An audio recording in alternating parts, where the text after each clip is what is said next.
Good evening, everybody. Welcome to the City Council Workshop on March 4th, 2024. I'd like to officially call it into session at 5:31 p.m.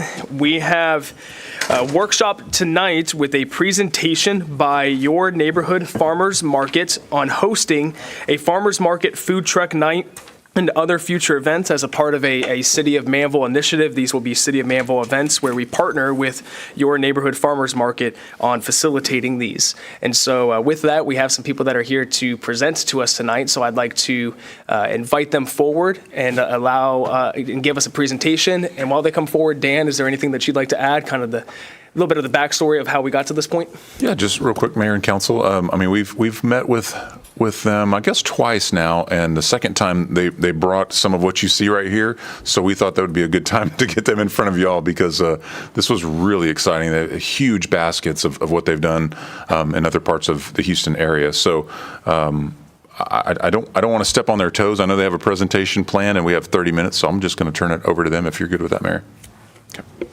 Okay, well, welcome. This is not intimidating, right? So we're Your Neighborhood Farmers Market. So we have over 8 years of experience doing these community engagements. I'm Cree, your chairwoman over the Farmers Market. I'm Johans. Go ahead. I'm Johans, chairman over the Farmers Market. And this is Amber, who helps us facilitate the farmers market. So we're just going to show you a quick little video so you guys can just understand what we do in the community engagements that we want to offer Manvel. So let me try to figure out how this works. See, that's why I need her, right? Where'd your email go? This is more of a visual so you can actually see what we're doing by step, different events and things that we have that we put on a weekly, monthly basis. Now, have you guys ever attended a farmer's market before or have any type of idea of what a farmer's market is? Yes, okay. Okay, because some people is like, what is a farmer's market? So we want to definitely show you a little video. And mind you, only have like 20. Did I play? Okay. Us at the heart of it all. Our beloved, your neighborhood Did I not do it? community thrives. Welcome to our community's heartbeat, where seasons come alive and flavors unite. Start your journey with us at the heart of it all, our beloved Your Neighborhood Farmers Market, where the essence of community thrives.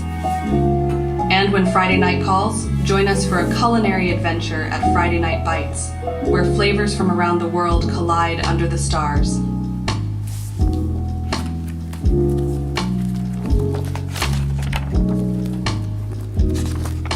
Welcome to the Sweetheart Market, where we show our community the fresh flowers and Valentine's Day Festival with some fresh baked goods. Experience the freshness of spring market and families in the community at the petting zoo, blooming with colors and the promise of new beginnings. Join us for the ultimate crawfish celebration, where every bite tells a story of Louisiana's rich culture.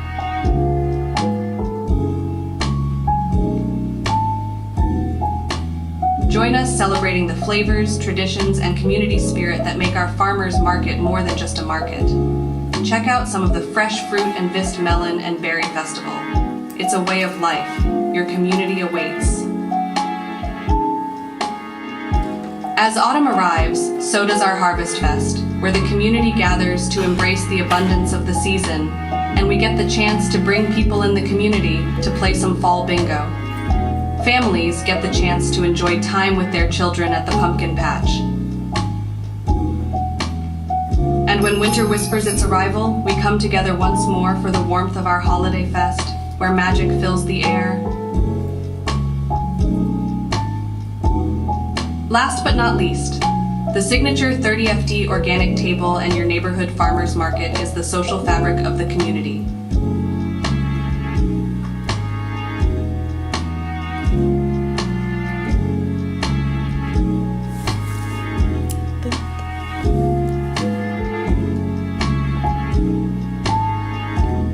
Okay. Okay, that was just a little snippet that we just wanted to pull together for you guys so you guys can see what we want to offer your community. I think we met Mayor Dan in Mariniana when we were doing their farmers market. And it was, as Manvel was growing, we heard a lot of reception that Manvel is looking for these community engagements. And so farmers market was a big tool that the community really were yearning for, from some fresh produce and things like that.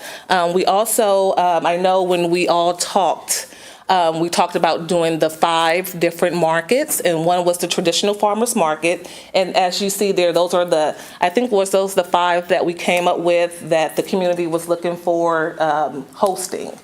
So I know we have the traditional, and what that entails, we're a turnkey, so you guys don't have to worry about doing too much of anything. We can select from all of our brandings that we have, and as you see with the traditional farmers market, it comes with our branding. It comes with a 30-foot organic table. You also have all of your vendors, so you guys don't have to worry about vetting vendors. All of our vendors come from us. Again, I'm jumping ahead. Give you a little backstory. We have over 8 years of experience with farmers markets. We do a lot of cities. We also do communities in districts, so master communities we do. So we kind of got the recipe of what the community is looking for. So we have some good marketing. We also have good events, professional events that we will host for you guys. So the farmers market was one that comes with over 15 to 20 vendors. It also comes with tables, tents, things like that. So you guys don't have to worry about anything. It's more or less a turnkey situation for you guys. We put out all the promotions. So we come with our vendors, and we also put out promotional materials for you guys. So we put out banners, and if you guys want to see our banners that we put out throughout the community to get the community engaged with what we're going to present to them. So this is kind of the banners that we will put out. This is for the holiday event. This is our 4x3 banners that we put out throughout the community. And then we also have our 15x3, and that's kind of like the main staple that we will put out there for you guys to just get the community engaged. So everything, we have over about 12 different events that we can host for you guys, and these are the ones that we did come up with. Was the Crawfest, the Harvest Fest, the Holiday Fest, and the Friday Night Bites.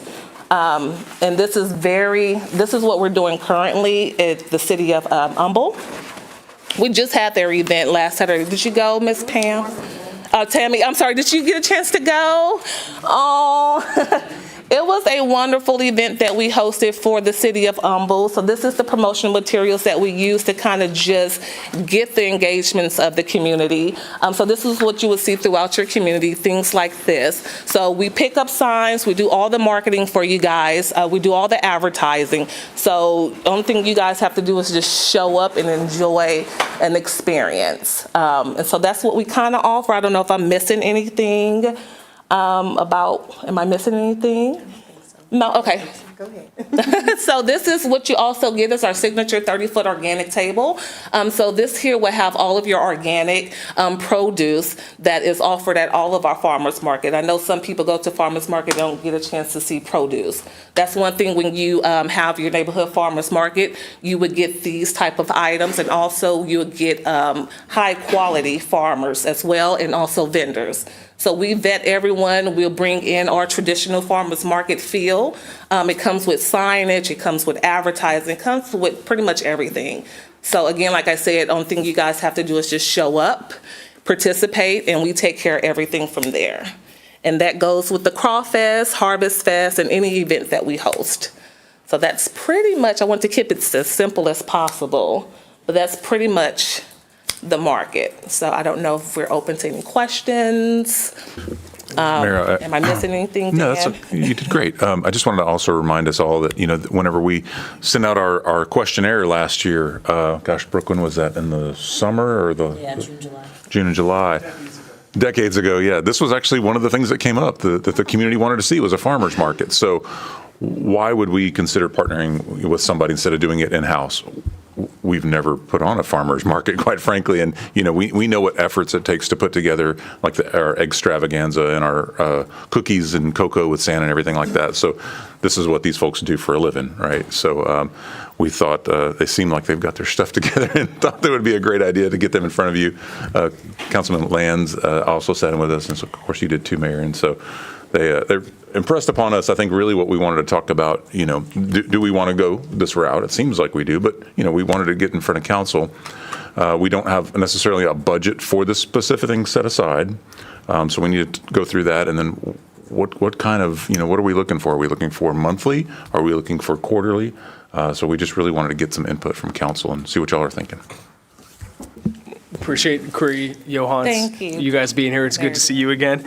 And Dan, appreciate that history. So council, based off of what you've heard, do you have any questions for your neighborhood farmers market? And then also we'll be looking for a little bit of direction to give staff tonight. So Councilwoman Sarmiento, thank you. Thank you so much. Welcome. I'm noticing the pricing down here, obviously. So this would be a free community event. Yes. And then the pricing would be, we would pay you, and then do you collect profit off of the vendors that sign up to host with you? So we have a booking fee. Do you want to answer that? Yes. Okay. Yeah.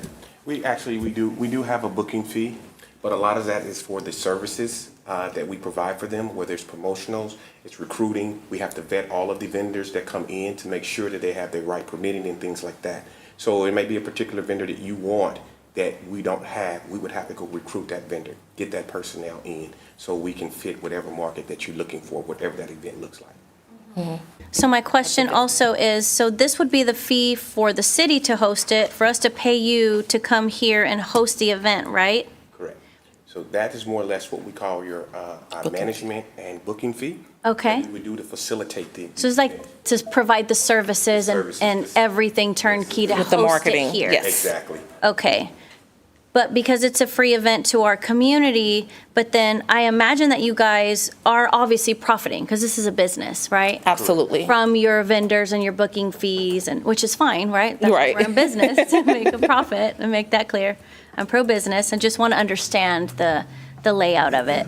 Okay, and at what point does it get more expensive or less expensive to us? Because the community definitely wants events like this here, but we also have to be conscientious of it's taxpayer dollars, right? So how does the pricing structure here differ from the other, like the expensive one to the cheaper one?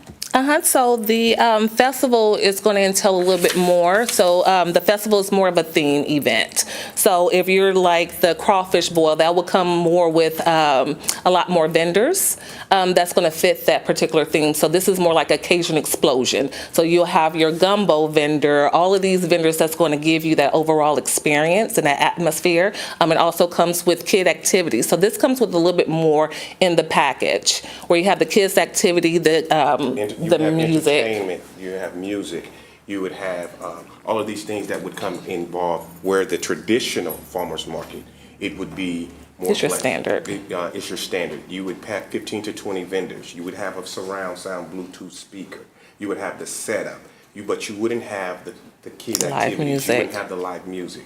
You wouldn't have a lot of the other things. There you go. There you go. And that one would, you can, and even with some of the other ones, you can pull some of the things out if that's not what you like. Okay, thank you so much. You're welcome. Thank you. Thank you, Councilwoman. Councilman Lands? And as we've discussed earlier in our meetings that we've met, that I think it's important that we figure out, I think this is where Ms. Rosie may come in to help too, we figure out a way on the city side to try to capture some funds off the event through ticket sales for the foods or adult drinks or whatever else. Go through a ticket booth, get a ticket, go buy your food. And I'm not sure, I know Tammy, we talked about it a little bit on the last meeting, how we capture that. And I know we're getting in the weeds here, and I'm sorry, but how are we going to capture that tax? But that's something that I think would be a way that we say, okay, we can make money off this event, even though it's free to the citizens to come and, and participate in it. We can, that's my viewpoint, is that we got to figure out a way to make some money off this as well. Usually that's what city events are for, is to create community but also find a way to Absolutely. make money back. Without them not losing profit, right? Because Absolutely. they're in business, and this is a service they're providing, so maybe finding a middle ground or look at ways that they've done business in the past where they still make their booking fees and then we make a percentage or a portion off of ticket sales or whatnot. I don't know. There has to be something we can come up with. Well, let's first back up a second. Is there anybody on council that would be opposed to continuing down this path? I think that's the first hurdle that we have to overcome. Does anybody have any issues with the city hosting a farmer's market and looking to potentially partner with these individuals to do it? Okay, so that's the first one.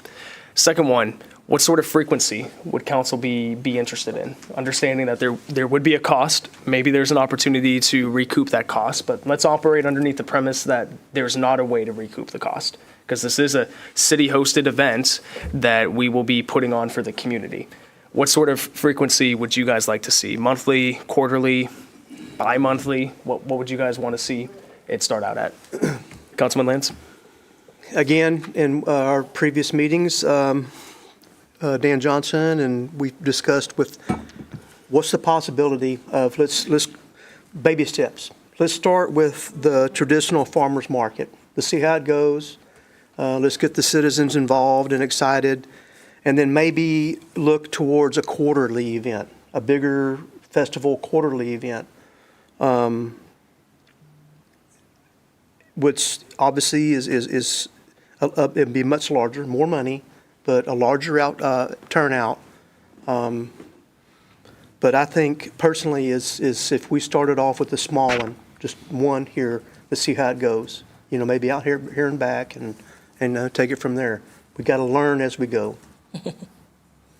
Okay, so Councilman, you're looking for just to do one initially to see if there's a desire for it, and then look to grow from there. Okay. Councilman Oplager?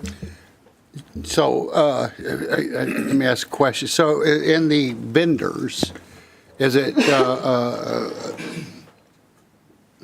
other people from the community that grow produce could be a vendor? Oh, absolutely. I mean, we're all about community engagement, so we welcome locals to come and support their farmers market. We're looking for that type of engagement. What we did leave off as, I think we were going to do either a bi-weekly or a monthly farmers market. In order for it to work, one-off probably won't give us the feel that we need to get the understanding of the community. We're going to go out there and we're going to really do some grassrooting out there, and that's what we do, and that's what we're known of doing. I think doing a monthly farmers market, so that way when we are paying for the banners and that promotional material, we don't have to keep doing it again. Once we have the monthly, so we were proposing a monthly farmers market or a bi-weekly as it continues to grow.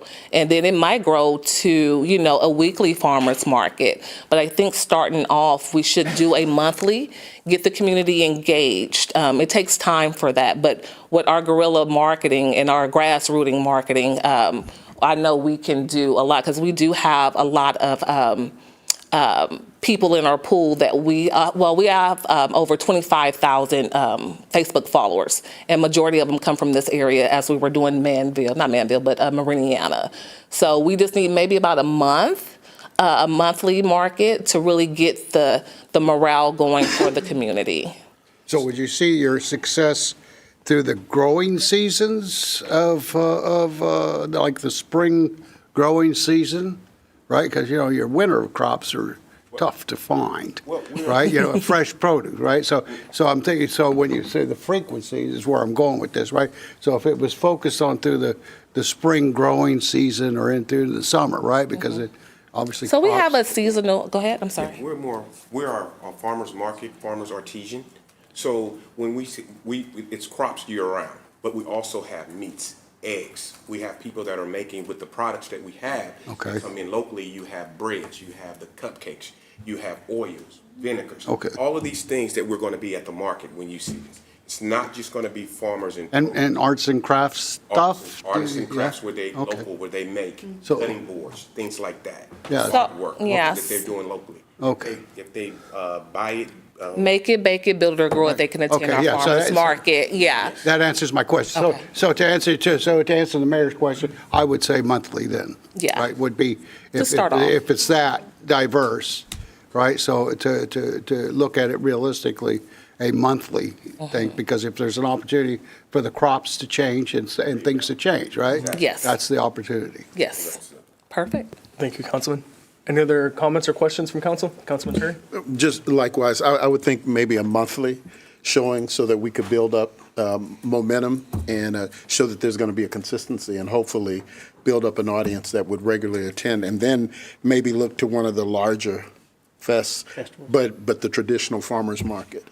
But we also have an in-between as well. So it's a step above the farmer's market where we can customize anything that fits you guys. So like this one here, the spring, that was one step up. That would come with a little bit more vendors. This one here would come with kid activities, live music. So you do have a step up from a traditional farmer's market, where it's just a little step up, and then the festival is a little bit more of a bigger presence. So that's what I think we were talking about, was the bigger presence. That's the reason why we presented the festival, but there's one in between too. So we can, to get the spirit going, we can always, do a theme farmer's market. So it could be a spring, it could be, that way we'll bring out flowers, we can bring out certain things to fit that spring feel, like the harvest. Instead of doing the pumpkin patch, we can do something a little bit more lower level that will still get the community engagement. Like we can do the apple cider booth, where we have apple and peach cider. So we can always customize it however way we want.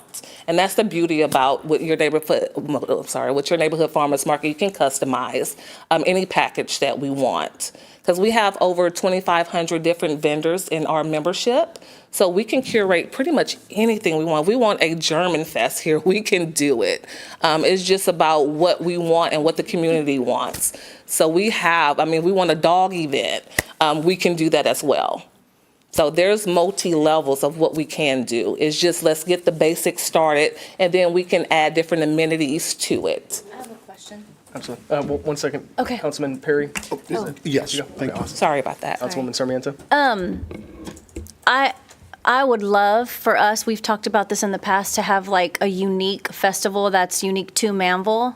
Like that one, the annual, they have the Strawberry Fest in Pasadena. They have that annual thing.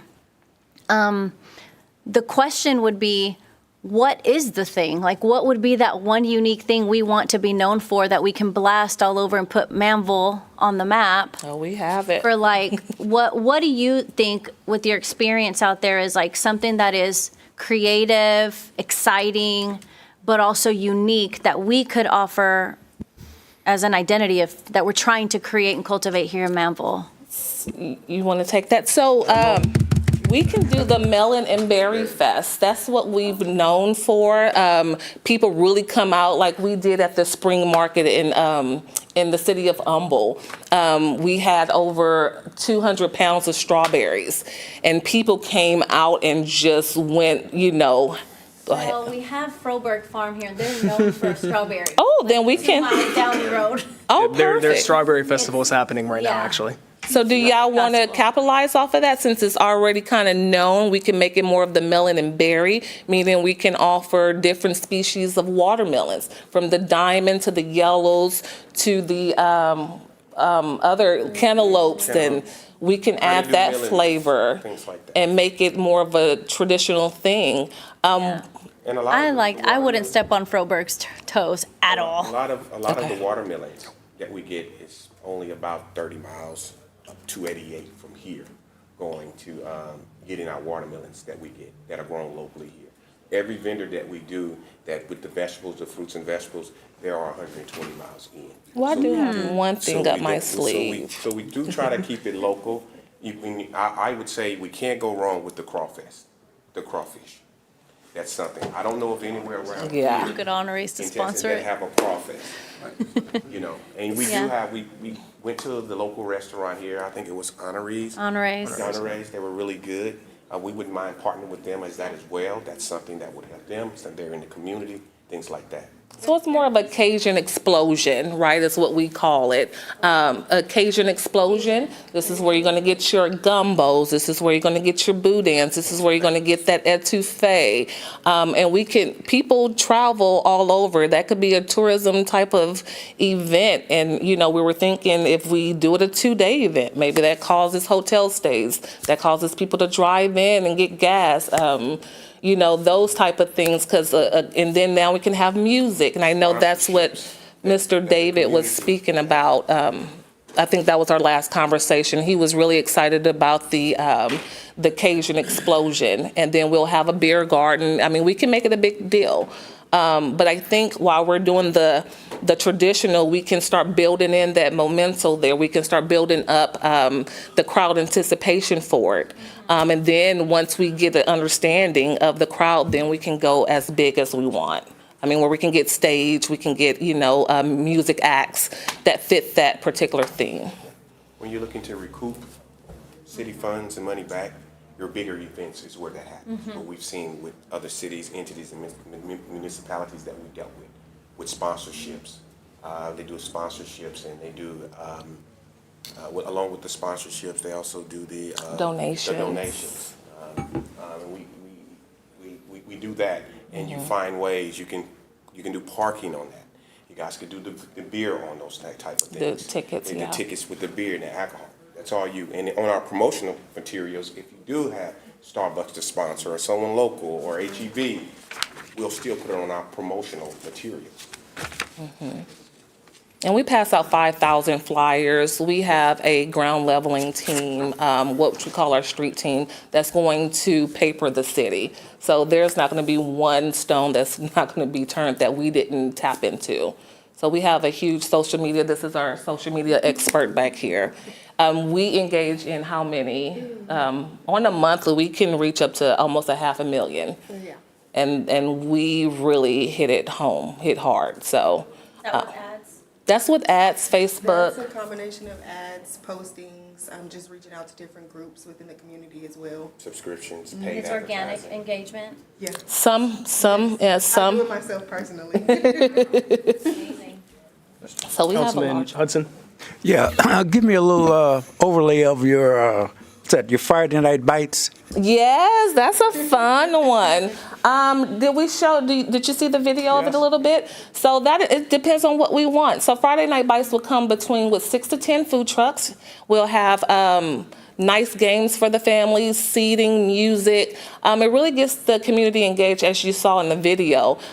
We will have, if we want to do a bubble party, if we want to do certain things to engage the kids. This is a night where the family can come in, enjoy just, a night out with the family, dogs, and, friends. So this is where you can sit down and just have over 10 different cuisines that you can choose from. And we will have dessert trucks. We will have snow cones, that's if possible. We'll have food options from what? Mexican. Yeah. Mexican food. You would have Italian. You would have barbecue. You would have, seafood. So Yeah. all of those things, and you would have vegan trucks. You have the vegan options as well. That would be out there. So we would hit all angles for everybody. It's like an outdoor settings. They could bring like their blankets. We wanted to feel like it's, that you don't have to get in your car and pack up the kids somewhere where you feel comfortable in your community and you get to engage with your community, talk a little bit more. So this is a nice little setting that our atmosphere that we're going to curate. So that way it's something that they can sit down and enjoy a Friday night out without going somewhere else. They can stay in the community. So it's Very really good. fun. Where would we have that take place? We're thinking in your front yard. There we go. There we go. He's like, all right, let's do it. You got enough of land? I'll let Manager Dan speak to that item. Thank you, Mayor. So, Councilman Hudson, we were contemplating the parking lot actually here at City Hall and the property across the street that we own as well, and we kind of walked that a little bit. So they're trying to see if they could make that work. I mean, the intent would be that it would be so big that it would outgrow that area and we have to put it somewhere else. A question came up if we could do it at the 160 acres. The cautionary tale there was since we don't have a good hard surface for people to drive on, and obviously Valencia's got a lot of activity, it's not ready for that yet to do it out there. And they also mentioned, I did want to mention, Councilwoman Sarmiento, you were asking about the signage. Most importantly, they pick them all up, Chief. Code enforcement, as soon as they said that the other day, we're like, great, however, don't make us go pick all that up. So we put them out and put them up. Yeah. Put them out a few days before, and we pick them up the day of the event. So After it's over. Everything is gone. Awesome. So it's like. Councilman Opliger. One more quick question. So I see it as the city's, the opportunity to economic impact, positive economic impact for the community where people are coming, they're spending money at different facilities around town, right? Where it's not so much, I guess, and here's my question, how many other cities try to recover the cost versus providing the venue and allowing the positive impact that way, right? So they're not worried about cost recovery. Do you? Right. They're not. They're using that as an amenity for the community. Most governments are not interested in recovery? They're not. Yeah, that's what I thought, yeah. They use it more or less as an amenity. Yeah. So, it's a service that government's providing for the community. There you go. Community engagement. It's right there.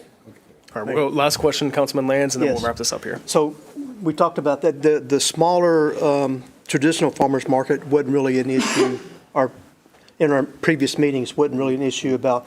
It's when you get into the bigger venues that may be $40,000, $50,000, $60,000. Well, that's a where you big, need sponsors. then like, okay, we gotta get the ticket sales. Yeah, that's. Yeah. I'm sorry. Yeah. You're right. The smaller, I'm looking at the smaller venue. Now, there is one question I have that I don't think we've talked about yet. If we do get into a monthly farmers market, what are we looking at contractually? We normally like to do a year contract, but at the end of the day, if it's something that you don't feel that you want to move forward with, then we move forward with something else different. And the same with us. We would like for a 60-day notice if you say, I don't want to move forward anymore, if it happens before the year. But we would like to have a contract in place because we do look to build the market. Sure. We do look for it to grow. We come into Manvel. That's the anchor of Manvel. We've been in most of our locations, a minimum at this point of 5 years. Okay. Most of our locations. We did, They love yeah. us being there. River They Oaks love the growth. District. River Oaks District. Uptown Memorial, District, City of Memorial. Yeah, we've done them all over pretty much. Memorial is just renewed. Yeah. They just Okay, renewed with all right. Memorial. Thank you. Thank you. So, Dan, do you feel like you have some good direction from council? There's no action item tonight, but it seems like the sense is there's a desire to see something more formalized and presented to us to discuss it at that point, kind of ease into it, but a desire to do monthly and then grow into something bigger there. Perfect. Thank you, Mayor. Thank you, Council. And I think we were ready to kind of get started while we have the season. I think we were pushing for, what is this, March? Okay. For either April or May. To get started, because we have a lot of backing in to do far as just getting the community engaged. And there's a couple of things that we want to give to you guys so you guys can post on your sites, and then we'll handle pretty much everything around and bring the people in. So that's pretty much where we want it, so that way you guys can get an idea April or May. Okay. Honestly, our calendar's kind of filling up. We've been holding that slot for a while. Yeah, we are, because Absolutely. everybody wants something now. The spring is here.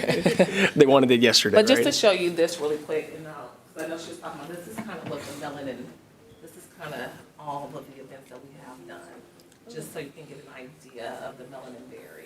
And Cree, if I could ask, if you're able to provide our city secretary with some PDF documents or something like that she could then email out to all of us, that would be phenomenal. Information like this, if you have it digitally, that would be great. Okay, absolutely. Mayor, I think it's important that we do mention, I think that we do need to provide porta potties, dumpsters, and security. Yep. Oh, yeah. They'll be. We'll have to make sure to abide by our events policy and ordinance with this as well. Regardless if it's a city event, we have to hold ourselves to the same standards that we would hold our community to regarding safety, professionalism, sanitary systems, etc. So we would work on that with you guys. Thank you, Councilman. All right, thank you for being here. Thank you. This wasn't intimidating. You did good. I You was did like, good. Lord, okay. City Council. Absolutely, thank you guys. So, council, let's just take a 5-minute recess here. I think there's some people out in the lobby that will have to come in, give them time to tear down. So Anybody? we'll reconvene taking at it home. 6:10.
All right, we will officially reconvene for the Manvel City Council regular meeting on March 4th at 6:11 p.m. We have 7 of 7 members present. We actually have a special guest that is going to be leading us in the invocation tonight. We have Dr. Robert Exley, president of Alvin Community College, that's going to be leading us in the invocation. Dr. Exley, if you can please come forward and bless us this evening. Thank you for being here. Could we pray? Oh God, we love you, we honor you, and we ask you to bless as we achieve what you want us to achieve on this earth. God, we ask you to bless this community. We ask you to bless this city council and mayor with wisdom far beyond their years and their experience. God, we ask you to bless each and every one in this room. Give us a spirit of peace. Give us a spirit of cooperation. And above all, Lord, give us a spirit of humbleness as we bow before you. We ask these things in thy name. Amen. Thank you, Dr. Exley. So tonight's inspirational reading, I'll be doing it for us tonight, and I'm a little bit of a data numbers guy, so I was thinking about it. You know, every year we have 23 regular city council meetings. We're all only ever guaranteed 3 years in a term. So that's 69 meetings over the 3 years. With 7 of us sitting here, that means that each of us only have 10 times to give the inspirational reading. And as I reflected on that, thinking about what I wanted to read for the inspirational reading tonight, I thought I wanted to be something that has greatly impacted my life. And so it's a passage of scripture that I'm going to read from tonight. We all might be familiar with it. It's in Matthew chapter 5. And it's Jesus is giving the Sermon on the Mount. It's his first professional sermon, one would say. And he talks about the Beatitudes.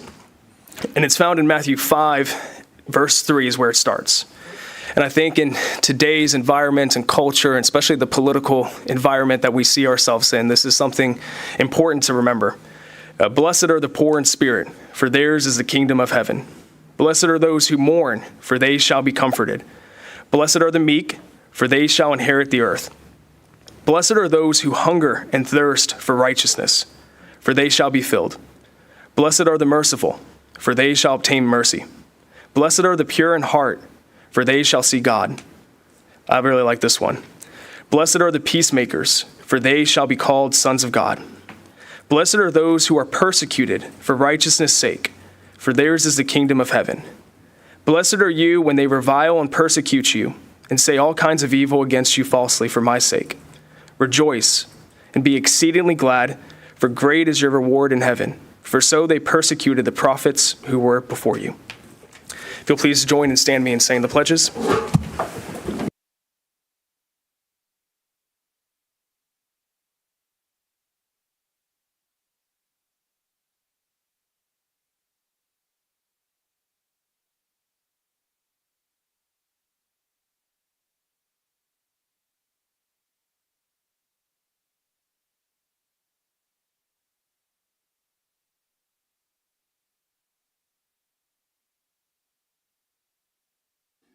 All right, so we have a special presentation tonight. It is going to be a proclamation for the Manvel Warriors 8th grade A basketball team. So if you are here, which I'm assuming most of you are here for this presentation, if you're one of the members that played on the team, either in 7th grade or 8th grade, I'd love for you to please come forward and join me in the front here. That way you guys can make me look small standing next to me.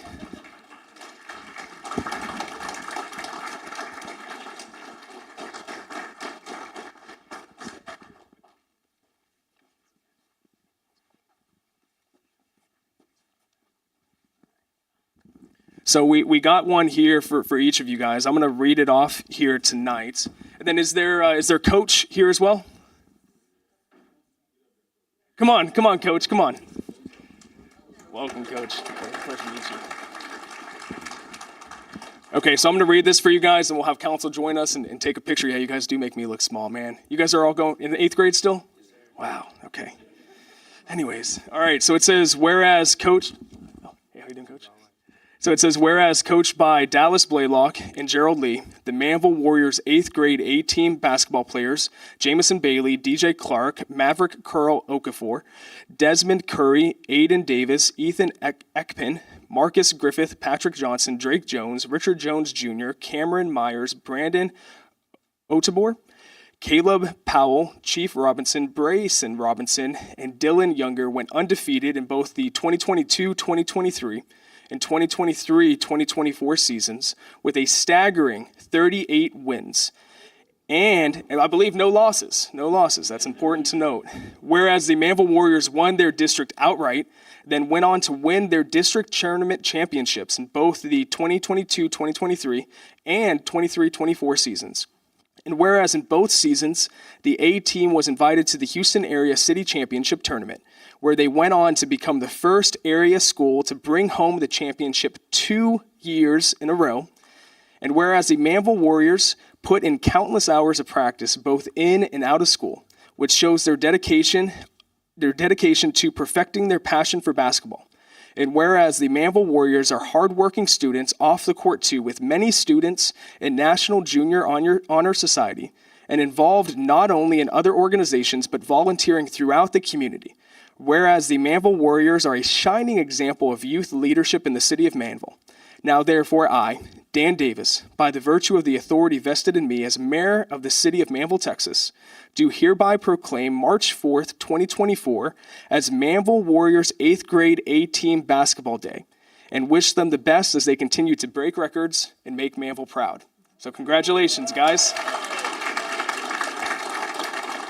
So my brother played basketball as well. He's 6'5", so he's taller than me. You know, I could beat him up till the 8th grade, but then he constantly beat me. So we're excited to see what you guys do going into high school. We have this proclamation, a signed one for each of you guys that we'll hand out. But Coach, do you guys want to say anything? No? No, you got to say something. You got to say something.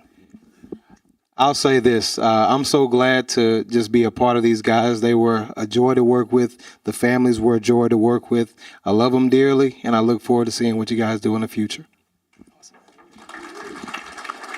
So, Coach, I'll give this to you here. And then, Council, if you'll join me up here for a photo, that way we can all look small with them. And then, guys, I'll hand this out to you.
All right, as they make their way out, we have no public comments tonight. This is the first time in a while, so I'm excited about that.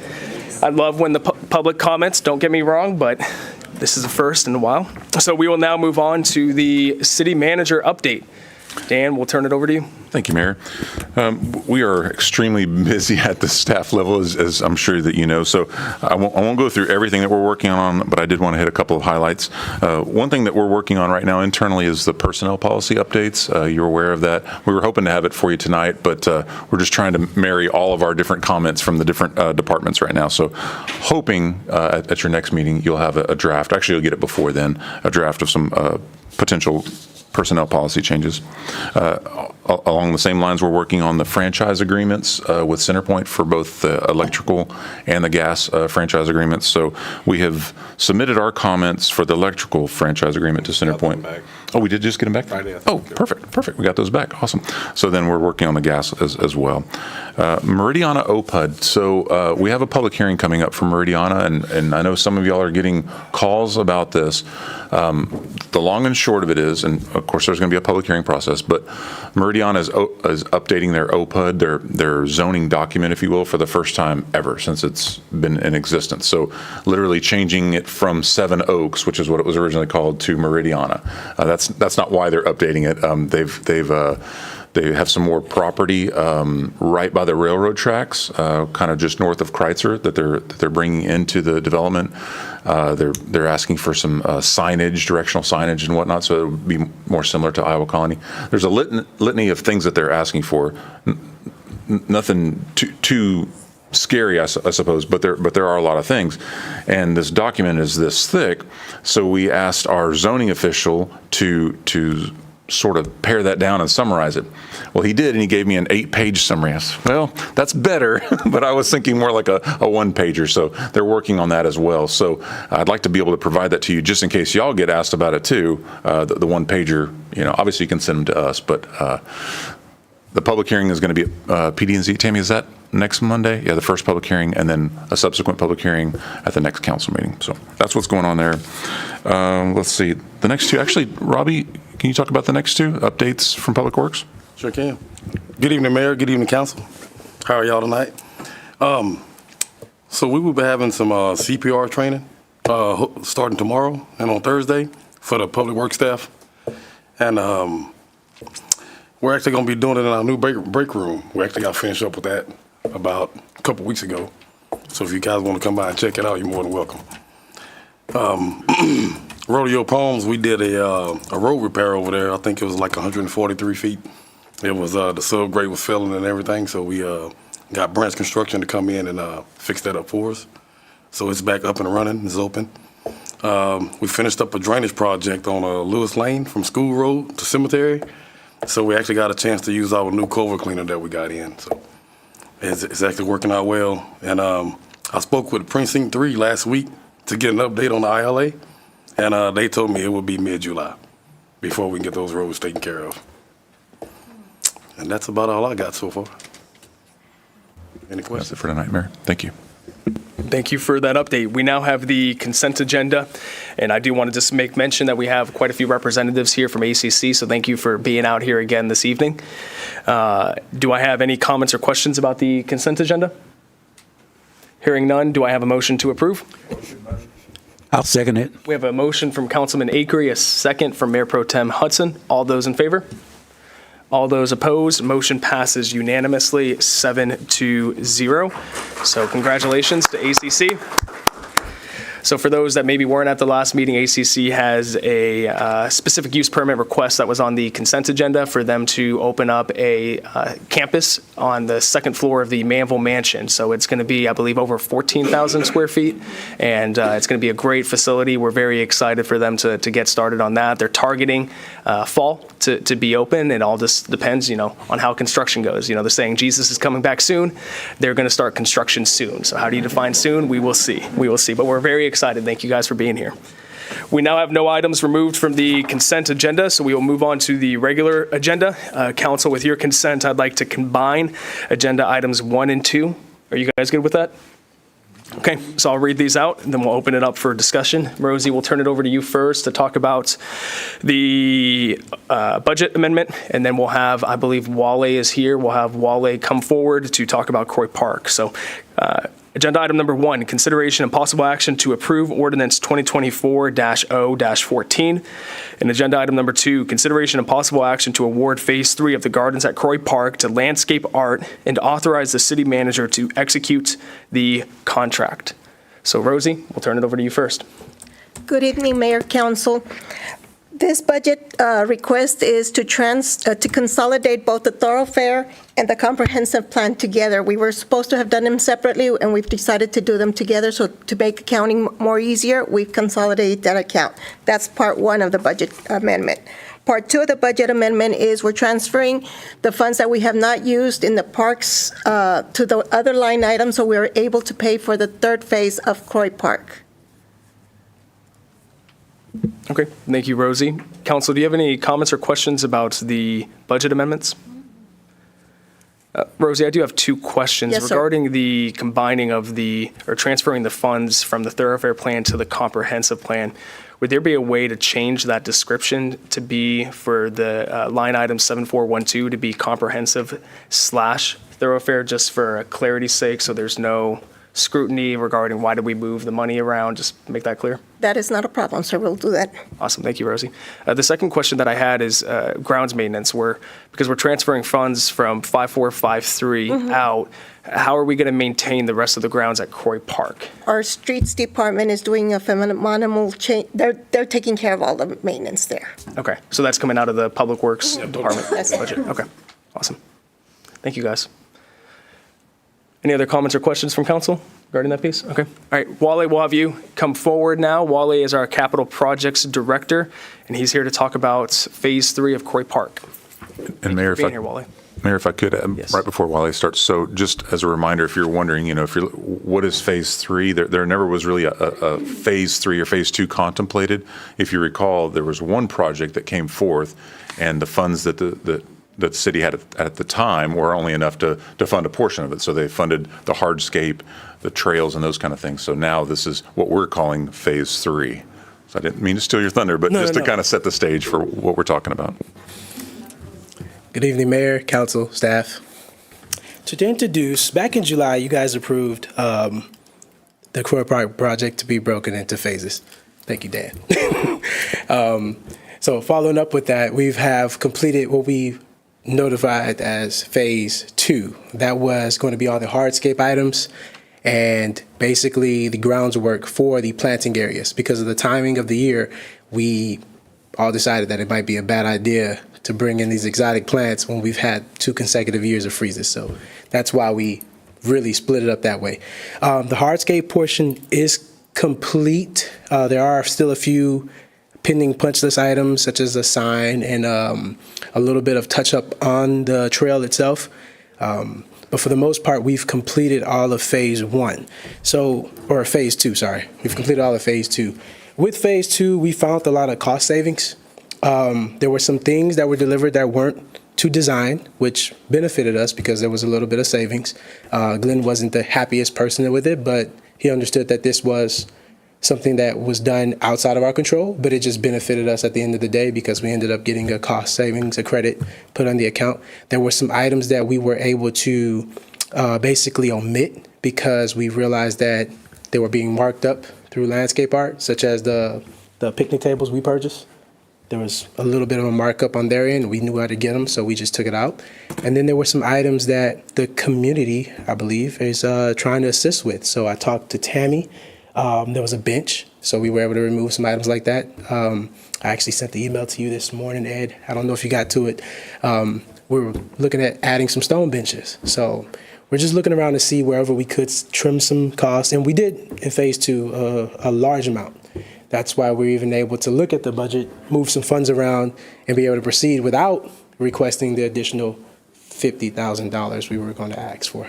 So we're still going to ask for that every year because we will have to maintain. We're looking at how much maintenance will be involved. Obviously, when we finish Phase 3, which brings in all the plants, we have a 90-day maintenance period. And that's included in the contract, and they're going to show us how to take care of these plants and how to get rid of these weeds, because that's a problem. There's a lot of them out there, and they're going to show us how to maintain the grounds. So right now, we're taking care of the mowing. With that, there comes a little bit of training and teaching during this 90-day maintenance period. We're going to have to procure some chemicals, pre-emergent, post-emergent. It's going to be a lot. It is going to be a lot for us to maintain going forward, but we have to make sure we do it. So with phase 3, the plants are not the most expensive thing. There's still some more hardscape items such as a hummingbird pond, a bird pond. There are some really nice items. I think the quote was put into the council package. I think it came out to $97,000. There were some things that were part of phase 3 that we had to look at because the planting areas were not to scale. You know, after the first mishap, we had Glenn and his team definitely put a keen eye on things, and we noticed a lot of the planting areas were undersized. After having them revise the quote, there wasn't much of a savings, so we're recommending that we go for the full amount that's on here. And with that, they will have to come back and do a little bit extra work that should have been covered in phase 2 to enlarge those planting areas and get the plants that we were quoted for. So that's where we're at, and that's where we're trying to proceed to. So. Thank you, Wale, for that presentation. Any comments or questions from council? So, Wale, I have a few questions for you. Is the Croy Park Task Force in support of this presentation for and recommending approval of it to City Council? Yes. After talking to the task force, the team, they've actually been helping a lot on the back end in terms of actually reviewing the quotes. So they've been reviewing that with me. They've been giving me a lot of ideas. Obviously, planting and agriculture is not my strongest backing. So having them have a little bit of input on this, you know, what can we look at cutting out? What is a potential? What is a staple? You know, obviously these plant names are just like chemistry to me all over again.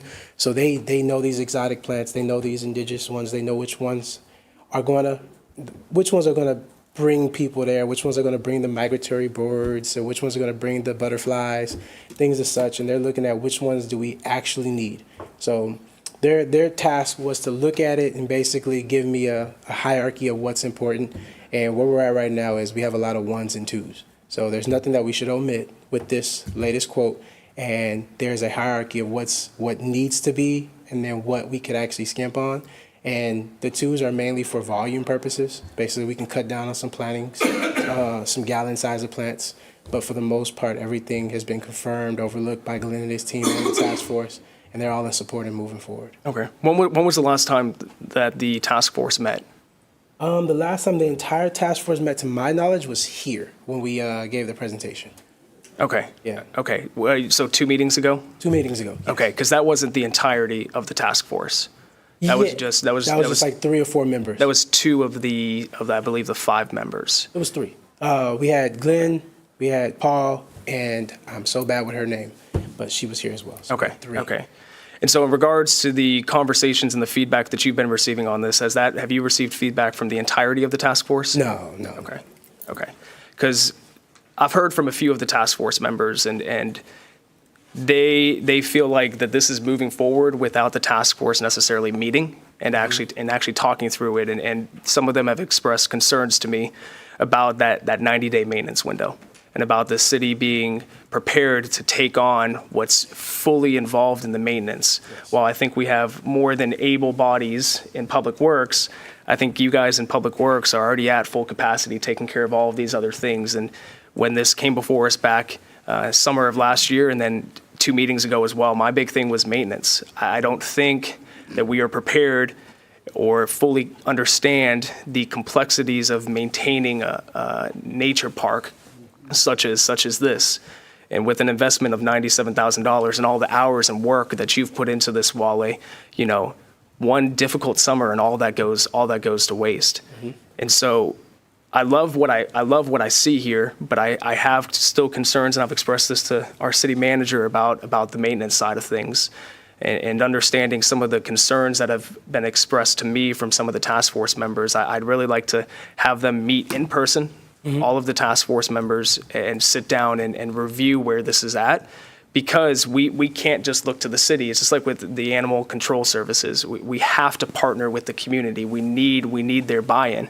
And the task force was formed to do that very thing. So that way it wouldn't just be up to Robbie or just up to you, Wale, to kind of figure it out. So I'm under the opinion, and I'd like to open this up to council, that I'd like to see this tabled for 2 weeks with the direction given to convene the task force.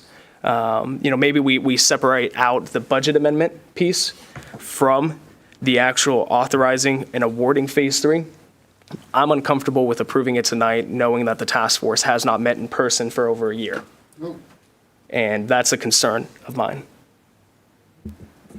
And that's not no fault of the city. I just think some task force members, and I want to meet with all of them, I think some task force members have taken it and have pushed forward their personal initiatives and desires, excluding some of the other task force members.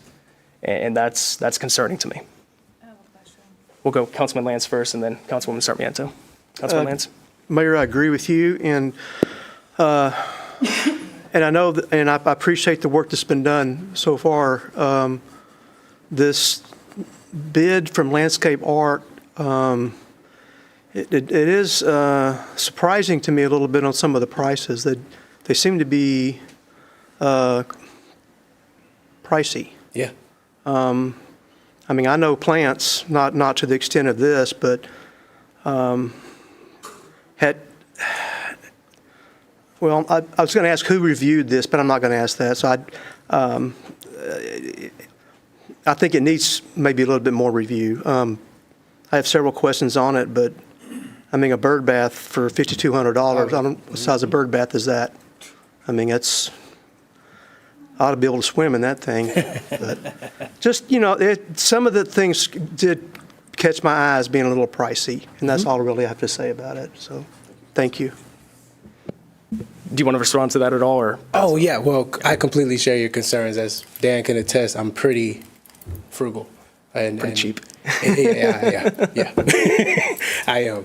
And the first or second phase was one that kind of broke me, because there was a lot of hefty line items that I just could not swallow, and to the extent where I was almost micromanaging every submittal, trying to make sure things were what they really were, cross-shopping things. And we did go with the premium organization with Landscape Art. They were the high bidders on this project. And we've already done a lot of redlining to a certain extent where I don't want to chase them out, but I definitely do understand. Glenn actually has not approved of this yet. He's actually still going through his auditing on this, because it is such a large scale, and he's putting plants where they should go, literally on a template, trying to show, okay, are these going to work? Are the root systems going to conflict? Are these going to, I don't think he calls them, pollinate each other and reproduce to a new plant? I don't know, something cool like that. But he's looking at all that to see how cohesive this would be, and that's why the phase 2 was the way it was. We went for what they were asking for, and then through his meticulousness in terms of, okay, yeah, we don't need that, or we can find that. You guys submitted this for this price, well, you can get it from here for this price. And doing that, we were able to cut that down. So I do have confidence that this might not be the final price. But at the same time, when you go all inclusive, you should put it up front, have it before you make a decision. I don't want it to change to the point where we don't have enough money. That's why I'm asking for all or nothing, but we are definitely going to do our work on the back end. Wale, as a Manvel taxpayer yourself, I know that you take special attention to items like this, because it's your tax dollars that are going towards this, and I appreciate the effort that you put into it. And that's where I see the Corey Park Task Force, its intention and creative was to come alongside you in doing that, not for you to carry the burden yourself. And that's where I'm a little frustrated with the way that the task force has been operating, and I expected more from them coming out of the meeting 2 weeks ago, and we'll have to have a conversation with them. Councilwoman Sarmiento. So my question is regarding the task force. So are we saying that we don't want to approve what Wale is asking for us, even though he's the professional that we employ and that's actually working tangibly with his hands, because there's a couple of task force members who are uninvolved? Is that kind of the route that we're going, or are we doing this in order to hold them accountable so that they do have the meeting, because the way I look at it is in other task forces that we've seen people sign up and they're just not engaged. And so should that be one of the reasons that we limit moving forward? I don't feel comfortable saying let's hold off because we want everyone there. If they don't want to be involved, then we make decisions without you. That's my belief. Second, however, is I do see that this quote is, you just stated, the pricier one. So with that being a fact, that's where I would say maybe we table it. And are we looking at multiple RFPs and are we comparing them line by line? Because we've received quotes from other people that are more expensive, but we go with quality over, price or affordability in some cases. So can we justify that landscape art is the best one, or how are we going through that process is basically what I'm asking. And just to end, I did hear you say that somebody, I didn't catch the name, was helping you go through. Yes, Glenn Olson with Go Native. Okay. He's also on the task force. Mayor, if I Okay. could jump in right there. So going back to whenever we first solicited bid packages, we had 5 bidders. And so this was a selection criteria. It wasn't just like to your point, it wasn't just based on cost. There were several other factors. How long have you been in business? You have folks around in the area, kind of like what we've done with our facilities here lately. So we've gotten out of the business, thankfully, of just going with the lowest bidder just for the fact that they're the lowest bidder, because sometimes there's a reason they're just the lowest bidder, right? So it could happen that they're the lowest bidder, but are they the lowest qualified bidder? Are they the best package? So this one, looking back at our scores, it had an overall score of 84. The next closest one was at 77, so it's pretty significant. And then they went way down from there, like 47s and 44s. So. And also, what I don't want is that you do all the work, like Dan just said. You can't keep up with it. And then we can't keep up with it. But then because we went the least expensive route, it dies. And it doesn't take fruit and root and all the beautiful things that we want. So I want to be conscientious of that, obviously. But if we're investing in our city, I also think we should look at it in that regard. But I do trust your frugality, if that's a word. Councilwoman Sarmiento, to speak to that, so when the task force was formed almost 2.5 years ago, it was formed with subject matter experts because it was recognized that while Walle's done a phenomenal job with this, parks and green space isn't necessarily his area of expertise, but I'm sure you've learned more than you ever thought that you would. Yeah. So when the task force met the last time about a year ago, it was really as they were starting to review the bids and the task force was involved in scoring the bids. And if we're able to take a step back in time, when this was presented summer of last year, the entire task force, except I think for one member who couldn't be here because his son was ill, was here in person as well, and recommended at that point in time that we go with everything. Council decided let's break it up into 2 phases. It's been about 9 months since they've had, as a task force, really fluid communications, even through email, about this.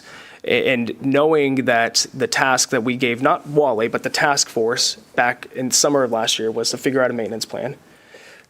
2 meetings ago, a month ago, figure out a maintenance plan. For that to still not be in place, that's what raises the red flag to me. And so it's either where, okay, you know what, we no longer can rely on the task force in the way that we hoped that we would. And then we have to bring on an in-house subject matter expert to help us with this and our other parks, or we re-engage the entirety of the task force to help with that expertise in running and maintaining and reviewing parks, and they can work with Greg to figure out the placement of things. So my desire is not saying that they're not, or my intention is not to say that they haven't been involved. I just think there needs to be a open and honest dialogue about what they have done, and specifically regarding the maintenance piece. Looking at this entirety of the bid, it's kind of like what we did with phase 2, was we approved it at a higher mark, and kind of the challenge that you put on yourself, Wale, was, hey, if there's an opportunity to save money, we're gonna save money. And I believe that Wale would take the same approach with this, but I want to honor the integrity of the task force as well, and knowing that some members have felt left out and have concerns about the maintenance, and seeing, because they're all taxpayers as well, seeing the city waste this money, potentially if we aren't prepared for the maintenance, is what I would like to see them discuss if they meet. It's kind of my heart behind it. Thank you for Yeah. Thank you for that explanation. Wally, anything else that you'd like to add, sir? No, I think for the most part, I got a good direction. I think my next step, I'm gonna sit down with Robbie and his team. The submission from Go Native, basically the bid tab that we use for this project goes into very deep details, over 100 pages in terms of the selection criteria for the plants, the planting areas, the prep. A lot of that is actually covered in there. So it's not all going to fall on landscape art to teach us ground maintenance. It's going to be for us to actually do the due diligence of reading that submission with the team, the entire grounds team, and making sure they understand this is what you have to procure to do this. This is how you do it in phases. This is your calendar, basically. You get your planting calendar. You do your pre-emergence here, your post-emergence, your selective herbicides, fertilizing, things like that. So you break out into those things. And we see if we can handle that, put together maybe a budget that we replenish annually, and see how that first phase will go. So if I can get that with him, I think, 2 weeks we can bring it back.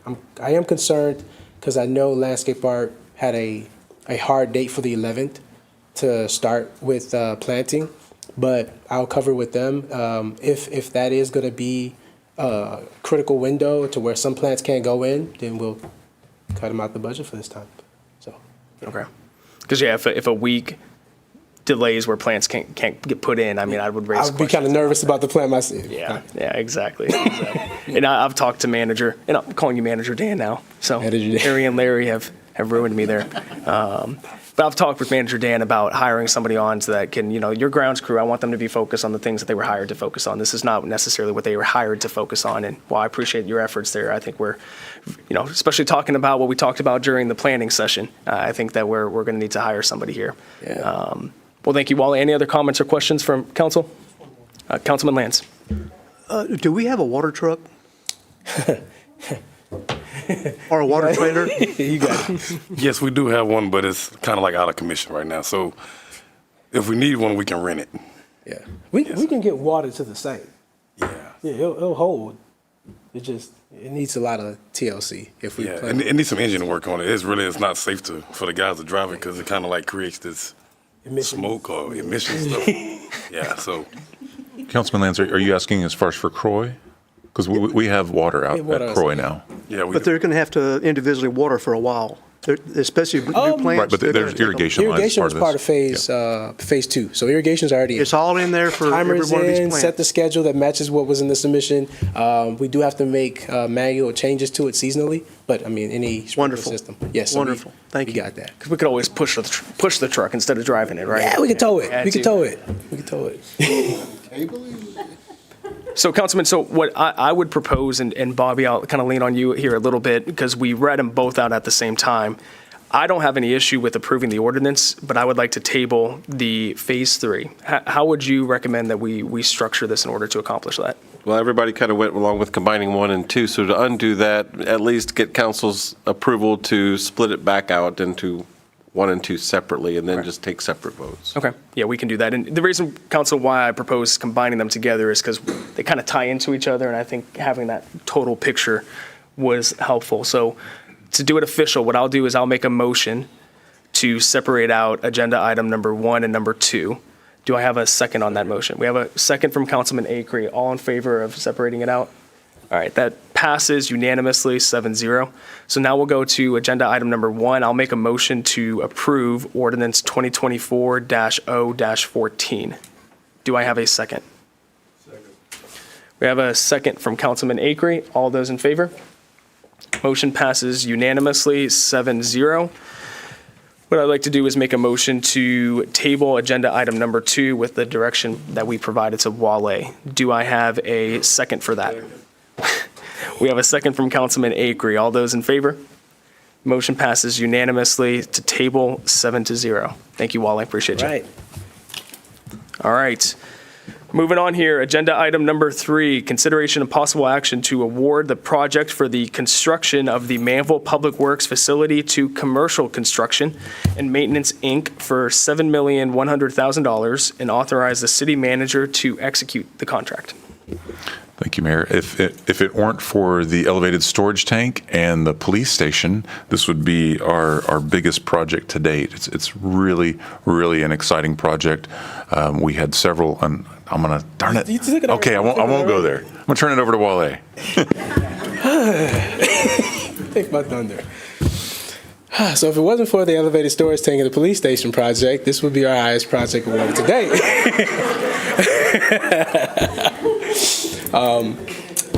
Public Works has been on a facility that's been up for roughly over 30 years, and that's only because you can go back that far on Google Earth.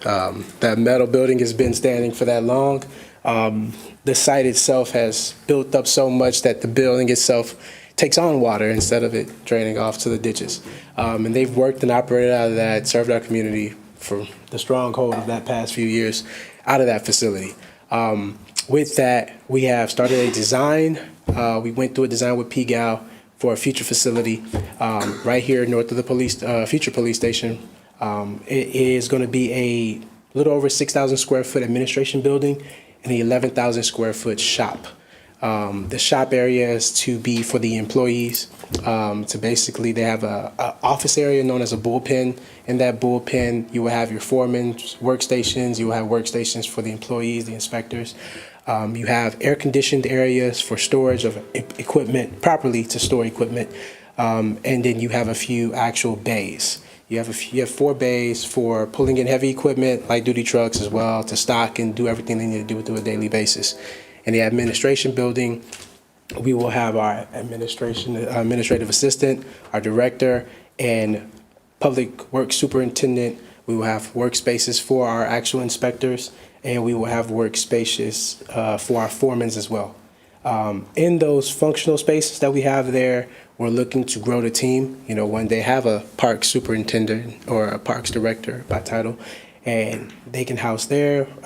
We're looking at adding on to our team in terms of the management side and the side outside, the crew side. And we figured that this oversizing of our current space or our current need is what's going to get us to the future. We've made the mistake. I don't want to say a mistake. We made the learning experience through this building. When we commissioned this building in 2020, I think everyone took their offices and we had very limited space for growth. So much we're doing rehab projects. We're looking at creating more workspaces, and that's not how you do a proper programming for a facility. Similar to the police station, we utilized our growth chart to properly plan out what offices we would need, what potential offices we would basically grow into, pretty much mirroring what larger cities near us have done. So with that, those are our functional spaces. We have a gated section for our fleet, just to keep, just to have security for our fleet vehicles. We have a covered canopy area for our large equipment. The main basis for that is that we will need to mobilize our equipment through emergency events. And currently, as most of the residents here know, the southern portion or south of Highway 6 tends to hold water a little bit better than other places. So it's very hard to mobilize our equipment in emergency events such as a flood when the road's flooded completely to where we can't get our equipment across. So there's a dire need for this. I feel like our staff deserves this. I feel like the city actually needs this for us to be completely functional. And by moving to a facility where we can basically bring together assets, we'll be able to do more work for the city. So, and I also got, you want to ask me a question first? Go ahead. Okay. We actually have some representatives from CCM here to speak on the project. Okay, awesome. Gentlemen, would you like to come forward, introduce yourself? And Mayor, while they're coming up, could I just also add one other thing that this facility is going to have that we don't have right now? Some of y'all have visited Public Works, but most people haven't. And so this new building will have an actual place, public parking. The public can come up and, hey, I'd like to talk to somebody about, a drainage issue, or I'd like to purchase a water meter or whatever, that interaction that we've never had before. You have to go through, kind of a series of gates and whatnot to get to the existing Public Works. So if you can even find existing Public Works. Correct. Well, gentlemen, thank you for being here. Would you guys like to say a few words? Yeah, my name's Kevin Pence. I serve as our president CEO of commercial construction. This is Jeremy Ragland, one of our salesmen. We're really excited to be taking part in this project. This will be our largest project to date. We're really excited about it. I had a great interview with these guys a couple of weeks ago, and really excited to give Robbie a place that he can have, somewhere to grow plants and to take care of all the different things. Fix a water truck, right? So we're really excited about that. So really appreciate the opportunity. Awesome. Where are you guys headquartered out of? We're headquartered in Birmingham, Alabama. Okay. We have site superintendents and construction projects active going here in the Houston market. We have the richest car washes. We build a lot of those. And so if we can get TxDOT to comply, then we'll be building one of those alongside this project here. And so we're firmly in the community. We're excited to be sinking roots deeper into the city of Houston and city of Manvel, and really excited to be here. Okay. What do you think about Saban retiring? I'm in sales, so I'm going to give a no comment on Saban retiring. Well, guys, thank you for being here. Robbie, do you have anything that you'd like to add before we open it up to council? Awesome. Any comments or questions from council? I have a few. When are we looking to begin construction if this gets authorized tonight? Yesterday. Wait a minute. All right, come on. So when do you guys want your notice to proceed if we move Our forward? preliminary schedules are showing a notice to proceed somewhere around the 18th of March. We've got some preliminary work that we need to do to line subcontractors up and get everything sort of geared up before we hit the go button so that things go smoothly in the first couple of phases of construction. We haven't been able to put a firm date on that yet since we don't have the contract. But once we get the contract and that wording and we can get some momentum towards that date, we expect it to be mid to late of the month. Okay. And what are you looking at construction timeline? In the contract has 420 days to construct the project. We don't expect it to take that long.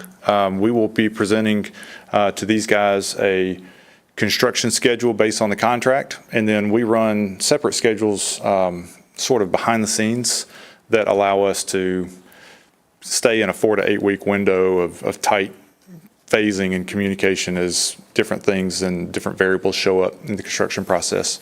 So contractually, we've got 420 days to build the project. We expect it to be done less than that, but that's what we're looking at on the preliminary side. Awesome. Well, Wally, two of the things that I want to ask as well. One is in both the police station and this new public works building. I know something that you see in new government buildings is the cornerstone that kind of calls out one who was on council at the time, but also I think it would be great to call out key police department leadership and also key public works leadership that helped facilitate this. That way we can memorialize those people in the project. So if we can just make sure to capture that in this, and if we can make sure that's included in the police station, it's not about me or necessarily council, but I think, making sure that Chief and his captains and, Michelle and others and Robbie and Ray and others are captured in this. I think that would be a very important gesture to me. Oh, for sure. And Chief has not let that slip one bit. We looked at all the cornerstones in every police station we went to visit, and he's like, I can't wait till I get mine.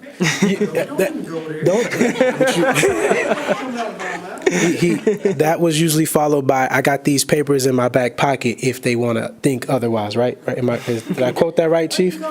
Oh, man. So, Wally, just one thing I think important is to call out with this as well is this is $900,000 under the projected budget. Now, obviously, this doesn't include necessarily furnishings, but I do think it's important, as we've been talking about frugality tonight, it's important to call out that, which is a big word. Yeah, that's my word of the day. One question I have is regarding the current facilities. I know we currently have 2 spaces for public works.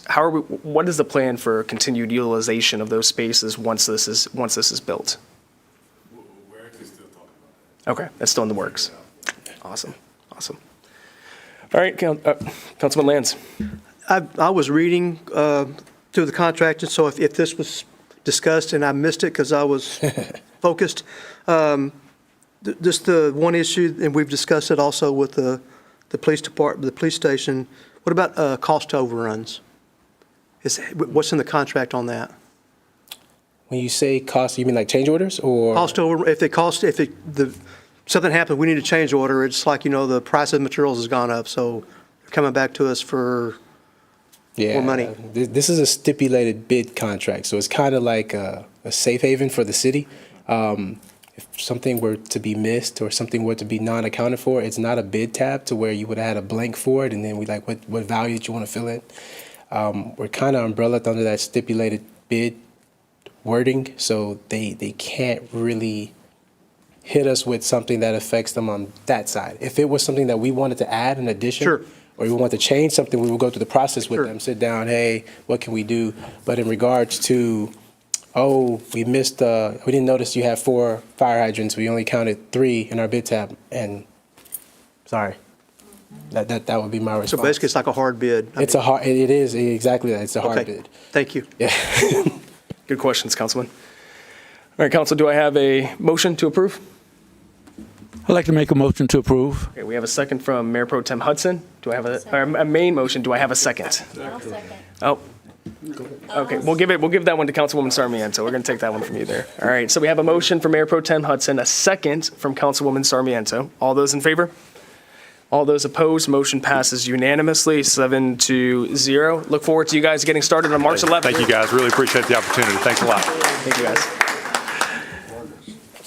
All right. Agenda item number 4, consideration and possible action to approve Resolution 2024-R-06. I believe we will turn this one over to Rosie. Or let me just start first. So this was one that we've been working on as well, to use Wale's phrase, kind of behind the scenes, to try and update it. You know, that it really hasn't been updated in quite some time. It took us a while to even find this particular document. So if you recall, when we were going through the budget process, there was a lot of talk that we had as far as keeping a percentage in the fund balance. You know, how much do we need to hold back, right? So that's kind of what sparked of the idea of going through the policy and, hey, what needs to be updated and whatnot. So I'll let Rosie talk about it. This is the first time you're seeing it, so this almost could have been a workshop item or a city manager update, but hey, we were close enough to get a resolution in front of you. A resolution is just a one-time reading, right? So it's not a 2 reading, and so it's okay if there are still other things that we want to add, but we wanted to get something in front of you because we were excited about actually kind of rolling our sleeves up and getting something in front of you. So Rosie. As Dan mentioned, I primarily worked with the fund balance. I went in there and I added the description of the different fund balances that we currently have and who's authorized to move what monies and where. And I'm asking for at least 6 months of expenditures to be left in our fund balance without being touched, because as we all know, a lot of cities were hit hard with COVID. So 6 months is a minimum, and that would keep us also in a good level of creditworthiness. Of course, it has contingencies that if we fall under the 6 months, council can call us and have a meeting and take drastic measures if we need to. It has the definition for the different committed funds, the assigned funds, what order you would spend the funds first.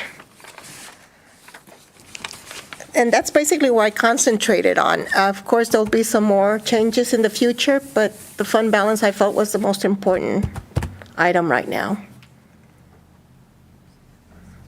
Awesome. Thank you, Rosie. Any comments or questions from council? One quick question, just Yes. because of the math. So it was 20% and 20 to 15%, right? What percentage does a 6 months? 50%. Oh, it goes 50%? Okay. Thank you. So I'll chime in here, Rosie. I think this is a phenomenal start. I like a lot of this. I'm going to want to see us table this for 2 weeks to give a little bit more time to work through it. One of the items that, I think we need to maybe clarify a little bit for the 6 months of expenditures. I would say operating expenditures, because within the budget, we have over $1 million in this budget of one-time supplementals. And I don't know if we would want to necessarily factor that one-time supplemental into the 6 months of expenditures within the fund balance. And I think the intent of this, if I'm understanding it correctly, was to make sure that we could still operate our day-to-day essential services for 6 months. And so maybe defining that a little bit. Within debt service, it still says, 15 to 25%. And you don't want to keep too much fund balance there, because remember, that's your taxpayers' money. So you only want to be able to collect enough to pay your debt and have a small contingency fund there. Yes, ma'am. But 15 to 25% of what? Of the fund balance required to pay your loan stamp year. Okay, and that Your might be bonds. language to clarify, Okay. because we have, 15 to 25% mentioned a few more times in there. And so I think that there's just some opportunities to do some small tweakings in this, just to make sure that we add specific language. I personally don't like when I see policies that have language such as periodic or regular regarding reviews or updates. I like that to be specific. That way it gives us something to hold ourselves accountable to. So defining what a periodic review might look like would be good. But there's some really good items. I like how you included the different definitions for fund balance. I think that was a phenomenal ad. But I think having 2 weeks maybe to add a few more things and tweak it a little bit is what I'd want to see. But this is a phenomenal start. Thank you for working on this. I know it's been a big push, so I appreciate it. Thank you. Any other comments or questions from council? Yeah. So I'd like to, if council is fine with it, I'd like to make a motion to table this for 2 weeks, give us a little bit of time to review, and then we can come back in 2 weeks and make any changes and ultimately approve it and put it in place. Do I have a second for that? I'll second. Oh, I'll give the second to Councilman Oplager this time. So we have a motion and a second. All those in favor? All right, motion to table passes unanimously 7-0. Thank you, Rosie and Dan, for this item. All right. Moving on to agenda item number 5. This is consideration and possible action to direct staff on a flock camera purchase and grant program. Dan, we'll start off with you and then turn it over to Chief. I'm going to change my tactic so that I don't step on any toes. Chief, I'll turn it over to you.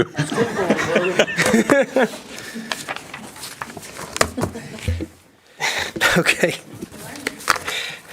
It doesn't bother me. You can talk all you want. You're more eloquent than I am. Just to give everybody a little background on what this is, what flock cameras are. Flock cameras are basically license plate readers, automated license plate readers that are put in strategic locations for a particular purpose. The purpose of these license plate readers is to detect vehicles that are traveling down the roadways that we have, as a law enforcement agency, have entered into what is called a hot list. The flock camera system is basically a database that is used by law enforcement agencies all over the country to be able to locate or to track is not a good word, to be able to locate persons who are wanted or stolen vehicles or something of that nature. We have several of them that are in the city right now in a particular subdivision, and I'm not going to mention these subdivisions. When I was out today I actually saw 2 more that were up that I didn't know that this particular subdivision actually had. We don't have access to them yet. We're still trying to get access to them. But usually the subdivisions or the homeowners associations or MUD districts will put these particular cameras up in the neighborhoods or subdivisions that they own, which basically is an eye in the sky, I guess you would say. One of the subdivisions that has them in the city right now has been very helpful with the law enforcement side, especially when it comes to some particular activities we had going on in this subdivision.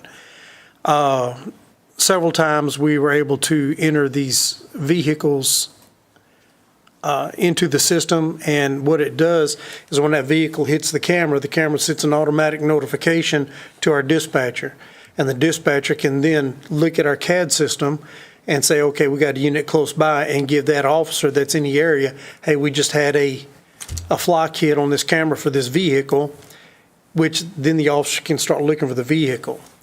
In this particular case, we were having a large number of vehicles that were being stolen out of the subdivision. This is just one instance, our recent case. And we actually had suspects of the case. We were trying to actually catch these suspects through some investigation and surveillance. We had several vehicles that we had entered that belonged to them. One particular case, they actually came out of one subdivision into another subdivision. We were able to follow the movements based off of the cameras. We located the car. A short chase, I guess you would say, ensued about a block long. They ended up in the cul-de-sac, bailed out. We caught one of them, but we didn't catch our main suspect in that one. Throughout this investigation, we later learned that this particular individual upped the ante a little bit, got a little bit more braver, I guess you would say, and actually committed an aggravated robbery with a firearm in another city. They notified us of this, so we put this information of the car he was driving, which was a new car, into our hot sheets, and lo and behold, that night we received a hit coming into the neighborhood. We had an officer in the neighborhood. He ran again, but this time he wasn't as fortunate. We were able to apprehend him as he pulled into his driveway in another city. And luckily for us, since then, we haven't had a stolen car out of this area. Imagine that. So basically what these cameras do is they help us to be able to locate people. We've used them to locate missing persons. We had an incident here recently where we thought this individual was missing or in danger, and through the use of flock cameras all the way up through Houston and down the Beltway off I-10, we're able to track this individual and locate them and actually make contact with them, find out if they're okay. Most of y'all remember our diesel theft case that we had a couple years ago. That flock camera system was used all through Houston to track the movements of the suspects. We were able to use that information as evidence to show where they went to particular locations to actually take the diesel and actually sell the diesel. So it's a very efficient tool that we use in law enforcement, and it's basically just based off of a license plate reader. It doesn't run the license plates. It doesn't take any personal information like what we can do. We can run our license plate through a state database and get the owners of them. These cameras do not do that. They just track based off of the license plate.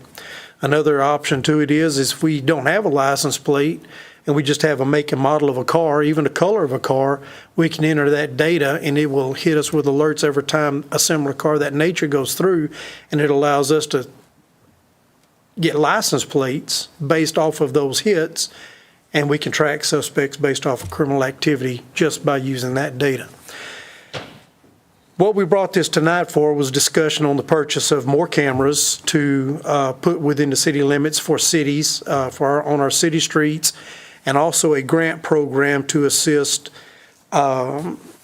neighborhoods or subdivisions that want to employ or deploy these systems with a one-time assistance through the city based off the amount of homes they have in a residence up to a certain amount. And it's a one-time assistance grant to help them get the program started. Pearland does this. They use this grant program. This is where I actually got this information from. I'll say I got it. I didn't get the information from him. I turned this over to Captain Day, but he had to go to his grandson's T-ball game tonight, his first one. So I said, "You go take care of that. I'll do my best to wing it the best I can." But it's a program Pearland uses. Several of their subdivisions utilize this grant program. We are actually attached to their cameras, and we get the data off their cameras as well as the cameras in our subdivision and subdivisions that are around us. So it was brought before y'all for discussion to see the direction the council might want to go with it, direction the council might want to proceed with it. It is, I believe, if you look at your packet, I did submit the grant application along with an information sheet for the public safety grant, as well as a location map of where we will be looking to put these cameras based off of the grant application or the subdivisions that want to participate, as well as the locations we were looking to put in the city. And I know it's hard to read, but we also have an Excel spreadsheet that shows and outlines some of the cost that is associated with this system. Well, thank you, Chief, for that overview. I think you did a great job with it. So it is your recommendation that you would like to see council move forward with something like this, that you see the benefit in the flock cameras and would like to see those in the city? That's correct. The flock cameras are a huge benefit to the law enforcement. And if at all possible, we would like to see some of these cameras if not all, that are that we're going to put on the city streets. And of course, we got to go through TxDOT and get permits and stuff to put them on the state highways. But these are mainly entry points coming into each road into the city. And I would love to be able to see us help out the communities or the subdivisions with the grant application if possible. Thank you for that, Chief. And I think that's an important thing as we talk about these costs. There's some costs that the city would have to incur yearly, but for the partnership with the HOAs don't have to participate. They can choose to. Correct. That's where the one-time funding supplemental for them through the grant would come into play. And I've heard phenomenal things about this in Pearland as well, and their usage of it and how it's allowed them to really take a data-driven approach with stolen vehicles and criminals that are under suspicion for being involved in a crime. And I also talked with a lot of different communities once I saw this was on the agenda, and a lot of people in the public are very supportive of this from who I spoke with. So Council, kind of what we're looking at tonight is questions, if you have any questions for Chief that he might be able to answer. And really what we're looking at is more so direction to see if you would like to have Dan and Chief and Rosie work on what an actual proposal might be to come before us, because we don't have anything to necessarily approve tonight. So any comments or questions from Councilman Lance?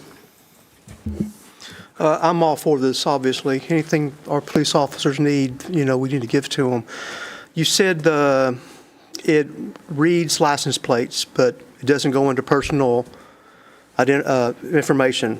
So if it picks up on a car that's on the list or whatever, I guess at some point it flips over and said, okay, this is the vehicle. Now who's in that vehicle? I mean, we got to figure out. I mean, there's got to be a way that it's linked to the person in question, correct? That's correct. It will not tell us who's in the vehicle. What we do is we enter it into a hot sheet. An example, if we have someone we're looking for, like this individual person that was wanted for aggravated robbery, all we did was put the license plate in there. And once we get the hit based off of what the camera sees the license plate, then we notifies our dispatchers. And then if we have somebody in the area, luckily for us, there was an officer in the area. Then we can find the vehicle, stop the vehicle, find out who's driving the vehicle. It doesn't give any personal information. It doesn't run any information. It just identifies the car and the license plate number, and that's it. But, I mean, you're going to have a heads up whether we're talking about an axe murder or we're talking about someone who stole a bag of groceries. I mean, you're going to know some idea what the severity of that person or that. Yes, that's correct. Okay. We've actually had just hits come back for minor traffic violations because all that data is entered into the system. I'm sorry, warrants, not violations, warrants. So, it just tracks the vehicle and the license plate. Thank you. Chief, to provide some clarity there, and correct me if I'm wrong, when you get the notification, you then have to access a separate system that's not connected to the Flock system that gives you more of that detailed information. That's correct. Okay. So the systems aren't speaking to each other? No. It's What happens is once we get that information, then we access a separate system that tells us exactly what we're looking for. Perfect. Thank you, Chief. Councilman Oplinger had one first. So, Chief, I guess I'm missing the part with the HOAs. Who owns the cameras? The city? The cameras are actually owned by Flock Safety. I'm sorry, by Flock, the Flock camera system. I'm thinking something else. They're owned by the company. We are just leasing them. We pay for the installation. They pay for the cameras. If anything happens to the cameras, if they're damaged or stole, they're replaced. It's more of a lease agreement for the cameras. Flock still owns the cameras. We do not. It's not a purchase. It's like a rental. We're renting the cameras and the database system. And the HOAs, I'm missing the tie-in. If it's a subdivision within the city's accepted that as part of our city, and then the HOA has to bless the cameras being put up?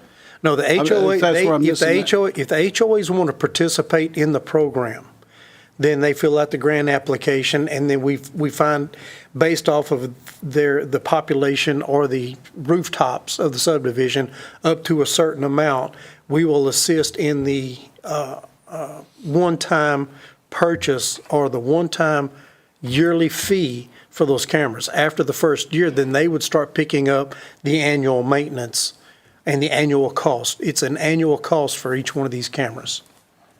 We currently have 3 mobile cameras that we use. We went into an agreement with them this past summer, and we put those out in areas that we're having a high crime rate. But Okay, so the, have you engaged any of the HOAs?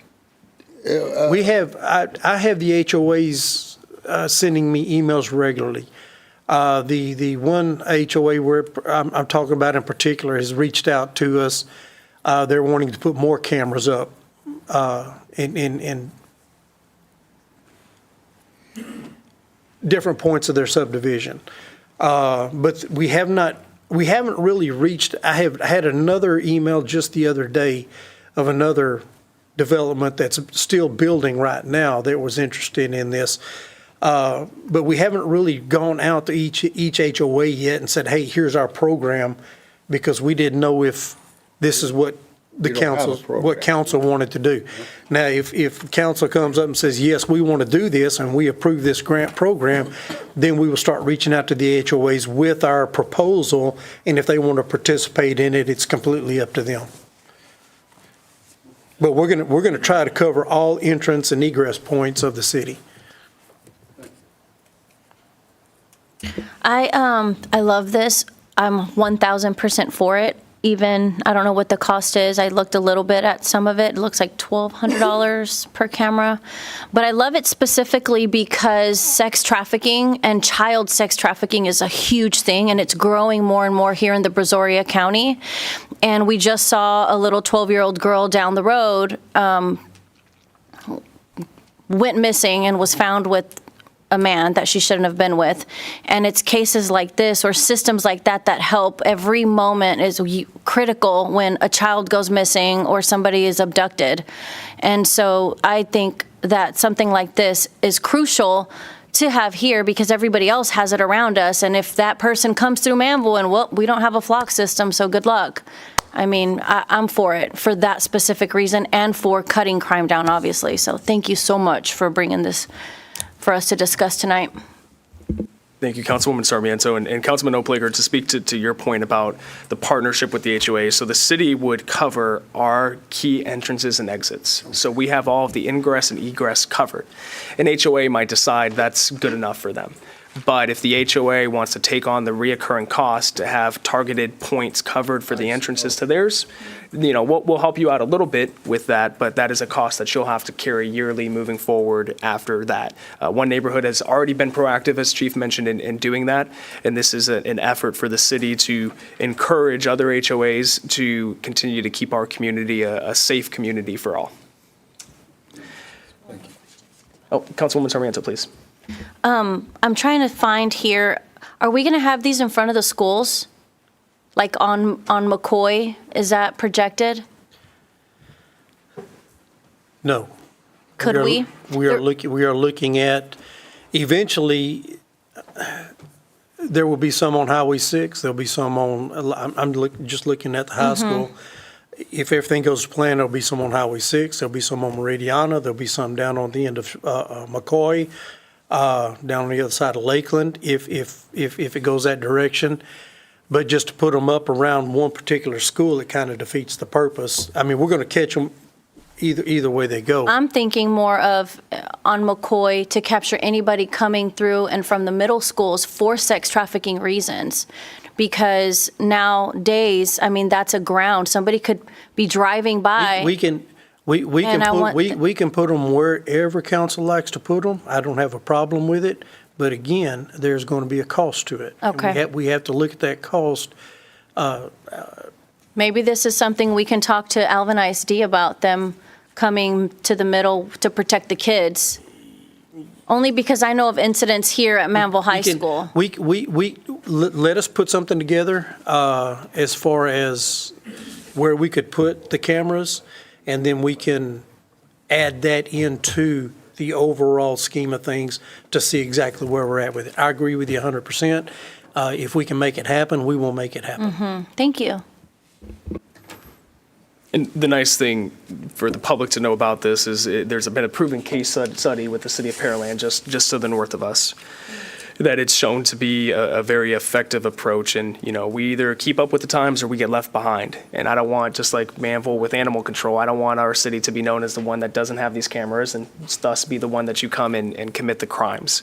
And so I think tonight what I'll do is I'll make a motion to provide direction to move forward with putting together a program. And then Dan and Chief, if you guys are able to come back, there's a few options here. Come back with you guys looking at the budget with a reasonable approach. And if we maybe have to phase this over 2 budgets, we could look to do that as well, but come with a recommendation there. Mayor, would it be okay, can we qualify that's the general will of council to partner with these HOAs as opposed to, just doing it ourselves? I mean, I'll put that in my motion. Okay, Yep. perfect. So I'd like to make a motion to direct staff to move forward with putting together a city program to partner with the HOAs for flock cameras, as well as the installation of our own covered flock cameras on city streets. Do I have a second for that motion? We have a motion and a second from Councilman Acree. Is that good? Get you what you need? Okay. All those in favor? All those opposed, motion passes unanimously, 7-0. We will now move on to mayor and council comments. I'd like to do one just at the beginning. The city recently received an award for being Partner of the Year from Amico. Our MEDC president, Robina, was able to go and accept the award for us. So thank you, Robina, for accepting it on the city's behalf. So just wanted to thank all city employees and council for all of the work that you guys have been doing to make the city a great place to live, work, and play. We're going to possibly be working on a display case for not just this award, but some of the other awards that the city's received over the year. It's beautiful. In order to highlight all these successes and achievements of those who are here and those who have come before us. So thank you for everybody with that. Do I have any mayor or council comments? Nope. We have Egg Extravaganza at the end of this month coming up. I know staff has been working diligently on that, so we're very excited. What is the date and time for that, Tammy? The 23rd of this month, and it'll be from 11 to 1 to 2. 11 to 2. Oh, I'm sorry, 11 to 2. Oh. Awesome. So hope to see everybody at that.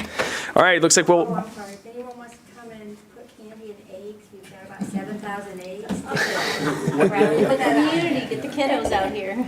All right. Looks like we'll be out of here before 7:30 tonight. So I will make a motion to adjourn. Do I have a second? Second. We got a few seconds. Just give it to somebody, Tammy. All those in favor? All those opposed? Motion passes unanimously, 7-0. Good.